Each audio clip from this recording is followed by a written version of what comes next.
So I'm really, really excited to talk about the topic that popped up on my devotion today because I think it's very valuable and I think that it just applies to everybody. It doesn't like exclude anybody. And so it's really good. And it's basically talking about life seasons and like how to grow through them, how to appreciate them and not sit here and be like, oh my gosh, when is this going to be over? It's always meant for your purpose and for your benefit. And so I'll read two because these are actually really short. So this is a part of the devotional called Life Seasons. And the first one, it says, sometimes in life it is impossible to avoid pain, even though we spend much of our time trying to eliminate it. However, some pain is worth it. Jesus himself was willing to endure extreme pain and even death on a cross because of his great love for us. That reminds us of a universal truth that many athletes, business people, farmers, and even ministers have learned about life. In fact, many parents have also learned this truth as they watch their children experience growing pains. What is this universal truth? It is simply this: no pain, no gain. So the next time you're experiencing pain in your life, whether it is a change in spiritual season, growing pains, or a process of healing a fractured relationship, take courage. Do not let your hands be weak, for your work shall be rewarded. Okay, so that's the first one. Let me get to the second one. And then the second one on top of that, it says Ecclesiastes tells us that there are a variety of seasons for so many activities for life, some positive, others negative, ever moving, ever changing, but never ending. Even this after world, a new season lies beyond. After the pain of watching Jesus hang on a cross and die and be buried, his disciples once again received hope as they experienced Jesus's miraculous resurrection. A new season was upon them, and they thought Jesus would immediately restore the kingdom of Israel. However, Jesus told his disciples just before he ascended into heaven, "It is not for you to know times or seasons that the Father has fixed by his authority. God had another plan." Jesus went on, "But you will receive power when the Holy Spirit has come upon you, and you will be my witnesses in Jerusalem and all Judea and Samaria and to the end of the earth." Jesus redefined what the next season would be. So whatever season you find yourself, this is your season for this time. God has a plan. Lean into it, make the best of it, and be prepared for the next. Since no one is exempt from change, welcome it in and enjoy it as you look forward to many life seasons ahead. And something that I want to kind of go back to is, it says right here, it is not for you to know the times or seasons that the Father has fixed by his own authority. God has another plan for you. And I think a lot of us try to figure out the next seasons. And I was thinking about this yesterday, and so y'all can probably relate to this when I say this. How many times have you heard people say, and you've probably said it yourself, I can't wait for fall to come. I'm over summer. I can't wait for winter to come because I'm over this. And I've seen a lot of people post on Facebook, especially since fall is coming right around the corner. I love fall. I'm so excited. But it made me think of that as I was reading it, because so many people try to rush through the seasons. And I know that like when my seasons are hard and they're not necessarily the easiest, I'm like, oh Lordy, I cannot wait until I actually get out of the season. This season sucks. Okay. And that was me a couple of months ago. I've been I'm very transparent about like this year in general has just been very weird, has been very changing, has been very, and before I started this year off, I'd never choose words, but I chose a word. It was just something that kept popping up over and over and over again. And I just felt like it was from God. It might not have been, but I feel like it was. And it was new. And that was my word. And then if you don't know what the announcements are coming up in just a few days, then you'll know what I'm talking about when I realized that new is literally the word that needed to be me for this year, because I'm changing into I'm going into new territories. I'm going into new seasons of life where I've never even walked before. You know, I'm going into marriage. I'm going into hopefully building a house or buying a house pretty soon. I'm going into new seasons that I've never walked on before. I've gone through changes of leaders and leadership and changes of people leaving and going and people coming in and different things. And it's all growing pains. And I know that like you've probably experienced, even you as a kid and your child going through growing pains, but like growing pains are very uncomfortable.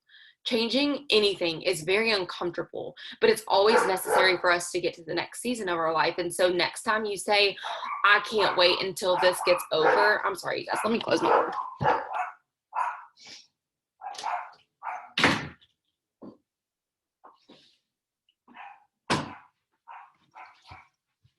Sorry, my dogs are loud. But next time that you hear yourself say like, oh, I can't wait till I'm over this, or I can't wait till this, slow down and ask yourself, like, what do you think this season is serving you? And maybe journal it out or pray about it. I know in times where I genuinely do not understand the season that I'm going through, I actually like sit there and pray, and I'm like, all right, God, what season, what are you trying to show me today? Can you just show me like one little glimpse of what you're trying to give me today? Because today it feels like I'm going to crumble. Yesterday it felt like I was going to crumble. Last week it felt like I was going to crumble, and I haven't gotten any like source or providence for me. Like, what are you doing for me? And normally he'll show it like up in the seasons or show up in the places that I need him the most. And so if you haven't done that and you're maybe in like a season, and it's not necessarily a bad season, it's just kind of weird. You're like, they don't know what I'm doing. I'm kind of in this in between. I'm trying to like shift into this new person and mold into this new person or this new habit or whatever it might be. And so it's all uncomfortable to you, but it's meant to serve you. And I think that we know that by now, but I think sometimes it's so hard for us to understand, especially during seasons where it is so painful, or seasons where it is just like unbearing, or where seasons you're just like, I do not know if I'm going to get out of this. Like last year, when I've talked about my depression that I went through last year, that was 3 months long, literally the darkest I've ever been in my entire life. Like it was miserable. Like I don't have any other words to say for it besides miserable. Like I still try to ask God to this day, and I'm like, why did you put me through that? Because I just don't really quite understand. But I think it was more of just so I could take away my selfishness when it comes to people telling me when they're going through a hard season. It brought me down to their level to understand, because I had never understood before. So when someone was like, oh, I'm depressed, or oh, I'm going through a really hard season, I'd be like, okay, but can you just get over it? Like, I never said that to them, but that's how I thought, because I just genuinely didn't understand. Okay. And so I think that he put me through some pain last year so it could kind of ground me and humble me and be like, sister, you've got to be more sentimental with people. You've got to really understand their level in order for you to take them to higher places like I've called you to do. And so whenever someone comes to me and they're like, this season's really hard, I don't understand this season, I can walk them through that. Like every single leader on my team these past couple of months has experienced some type of life lesson or some type of season in their life. And I think if I wouldn't have gone through it last year, I wouldn't have been able to lift them up and be like, you can get through it. It's okay. We're going to work through this together. And now they're coming out on the other end of it stronger than they ever thought they would be possible. And we've built this bond that I know that's going to last a lifetime because we work through things together. Whereas like if I wouldn't have gone through that depression, I wouldn't have understood, and I would have just been kind of probably irritated and be like, why are all y'all like going through this at the same time? Like, can y'all just get up and get over it? Like, and it's sad to say, but that's what type of person I was. And I'm not like that anymore, thankfully. But we just all have to go through those seasons of like changing. And sometimes it's meant for our purpose, but sometimes it's meant for us to know what it's like through someone else's shoes so we can relate to them and call them to higher grounds, because maybe they're not equipped, or they're not on that faith level that you're on. So you kind of have to push them up and help them, if that makes sense. I'm trying to make sense of this, so hopefully that like helps. So anytime that you're going through a season, I would genuinely ask and kind of dissect it and see, okay, where is it that I can sit here and be a blessing to others? And I talked about this yesterday. I talked about this on multiple prayer Zooms, but anytime that you're feeling some type of way, the best thing that you can do is go give it to someone else so you can receive that feeling back. If you're feeling lost, if you're feeling lonely, if you're feeling sad, if you're feeling uninspired, if you're feeling like not motivated. I know like motivation, it's like a word that kind of sucks, but not really, but sucks at the same time. So like maybe not use that, but there's so many different examples that you could use. So next time you're feeling that, I know on days where I'm like, wow, I kind of feel like really sucky in my business, I'm not really doing the things that I need to do, I'll go give someone encouragement on my team. And you can ask my team, like, I feel like I'm actually very consistent with this. And it's something that I just like to do, because when I message the people that I message that day, like whatever encouragement I want to, they always message me saying, you didn't know how bad I needed this.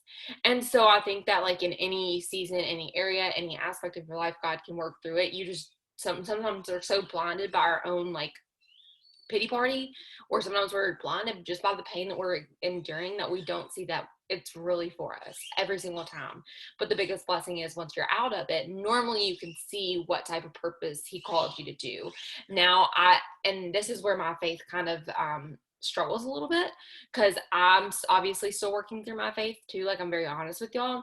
But when someone loses someone, Um, that, because I know people on our team have lost people that are very close to them. That is still something that I don't know the purpose behind. And so, like, if you ever come to me and ask or whatever, I'm going to be very honest, that is still something that I kind of struggle with.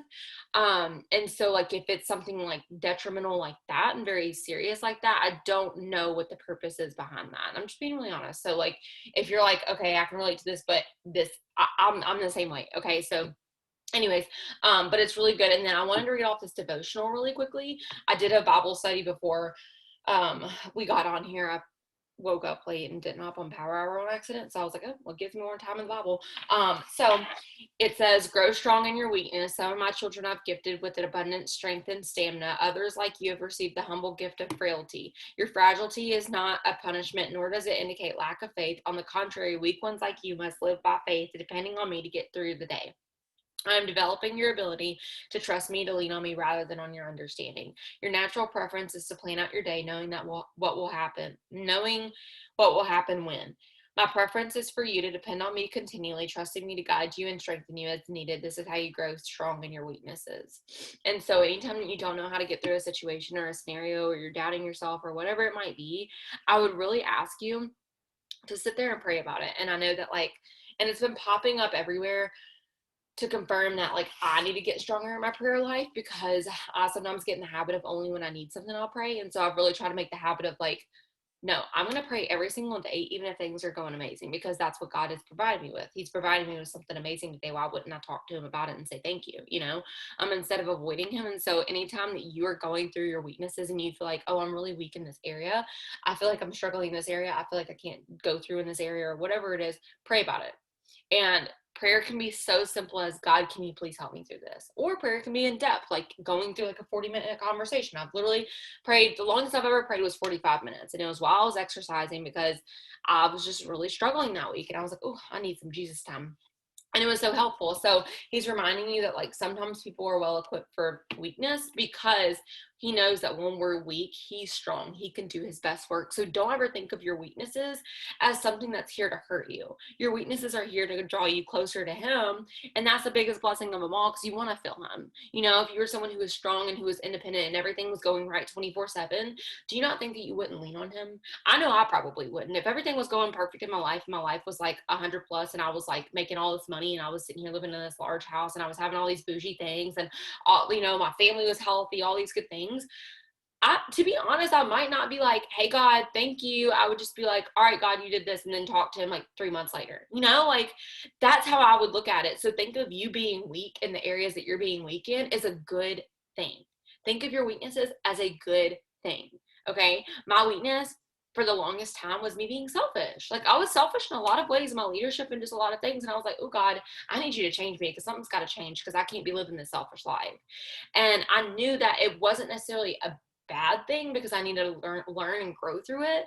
But along the way, he's taught me things of like, hey, this isn't about you. Hey, this is like the depression thing. I don't think it was necessarily about me. I think it was genuinely to help me through other people's scenarios and stuff. And so whenever you're going through something, I think just gaining that perspective is going to be really helpful. And knowing that seasons are here to serve you. They're never meant to crush you. They're never meant for you to not to be able to handle. And this is kind of controversy, because I posted something on the story the other day, and someone corrected me, and I'm like, I've heard like both sides. But where I posted on my story, and I was saying that God will never put you through something that you can't handle. And then someone messaged me and was like, well, actually, he'll put you through everything that you can't handle so you can lean on him. And I'm like, yeah, totally. But like, at the same time, you're being able to handle it. So I guess like there's just two ways to look at it, but he will never put you through something that you can't handle. Okay. With him on your side, obviously. That's kind of what I meant. But anyway, so hopefully that helps and kind of gains perspective. So I don't know what seasons anybody's going through right now. I don't know what life lessons you're going through. I don't know, but I do know that, like, whatever season you're about to come upon, because we are going into new season, which is fall. And I heard someone say not yesterday, a couple of days ago, they're like, yeah, depression season is coming. It's winter. It's coming around the corner. And I'm like, yes, but why do you expect it? Like, can you not sit here and just pray for like the season to be more fruitful? Can you not pray for this season to be more like helpful towards you, instead of just automatically expecting, oh, I'm going to be depressed all winter? Like, you know what I'm saying? It's kind of like you're not having any faith with God when you say and claim those things.